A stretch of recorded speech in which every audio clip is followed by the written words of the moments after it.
नमस्ते बच्चों। आज हम पढ़ने जा रहे हैं कक्षा 10 का तीसरा पाठ, जिसका नाम है गिल्लू। ये कहानी लिखी है महादेवी वर्मा जी ने, जो एक प्रसिद्ध हिंदी कवयित्री और लेखिका थीं। उन्होंने ना सिर्फ कविताएं लिखीं, बल्कि जानवरों और प्रकृति से भी उनका बहुत गहरा जुड़ाव था। और इसी जुड़ाव का बहुत ही सुंदर उदाहरण है गिल्लू की ये मार्मिक और प्यारी कहानी। चलिए बच्चों, अब मैं आपको सुनाता हूँ गिल्लू की कहानी। एक छोटे से गिलहरी और लेखिका के बीच एक अनोखा रिश्ता। एक सुबह की बात है, जब मैं अपने कमरे से बाहर बरामदे में आई तो देखा दो कौवे फूलों के गमलों के पास खेल रहे थे। ऐसा लग रहा था मानो वो छुपा छुपाई खेल रहे हों। लेकिन तभी मेरी नज़र गमले और दीवार के बीच के कोने में पड़ी। वहां एक बहुत ही छोटा सा जीव पड़ा था। जब मैं पास गई तो देखा वो एक छोटी सी गिलहरी का बच्चा था। शायद वो अपने घोंसले से गिर गया था और अब वो कौवों की नज़रों में एक आसान शिकार बन चुका था। उस नन्हे से प्राणी के शरीर पर दो जख्म थे। वो बिल्कुल चुप पड़ा था, हिल भी नहीं रहा था, जैसे मौत से लड़ रहा हो। सबने कहा कि ये बच नहीं पाएगा, इसे ऐसे ही छोड़ दो। लेकिन मेरा मन नहीं माना। मैंने उसे बहुत प्यार से उठाया, अपने कमरे में लाई और रुई से उसका खून साफ करके उस पर पेनिसिलिन की दवा लगाई। मैंने दूध में डुबोई हुई रुई की बत्ती से उसे पिलाने की कोशिश की, पर उसका मुंह ही नहीं खुल रहा था। दूध दोनों तरफ से बह जाता था।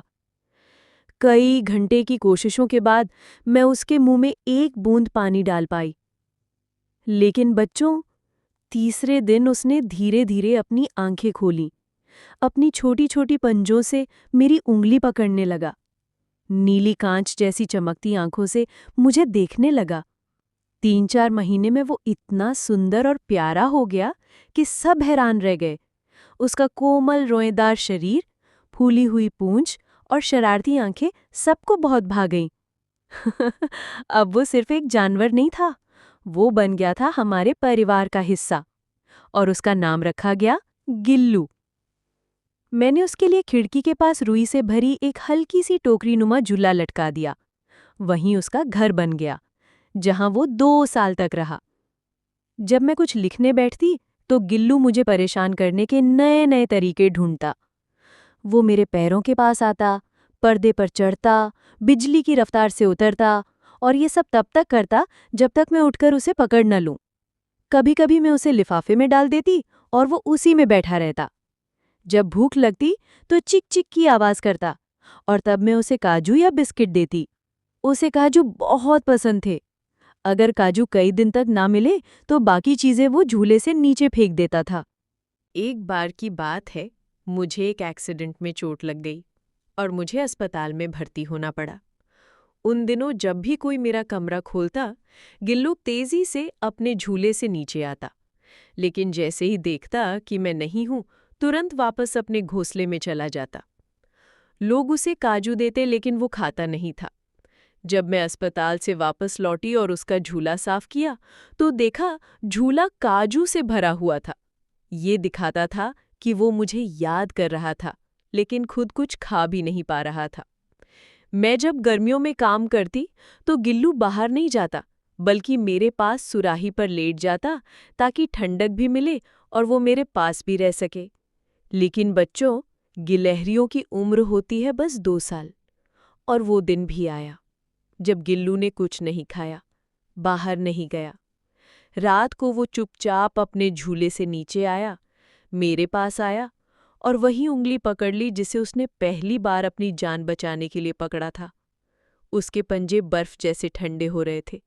मैंने हीटर चलाया, उसे गर्म रखने की कोशिश की, लेकिन जैसे ही सुबह की पहली किरण उसके शरीर पे पड़ी, गिल्लू ने हमेशा के लिए मेरी उंगली छोड़ दी। उसका झूला उतार लिया गया।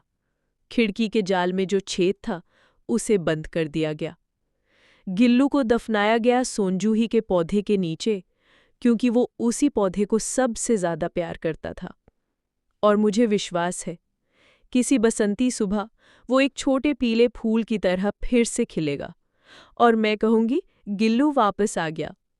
बच्चों, ये कहानी हमें सिखाती है कि प्यार, ममता और संवेदना किसी भी जीव से जुड़ सकती है, चाहे वो बोल ना पाए, पर उनके एहसास बहुत गहरे होते हैं।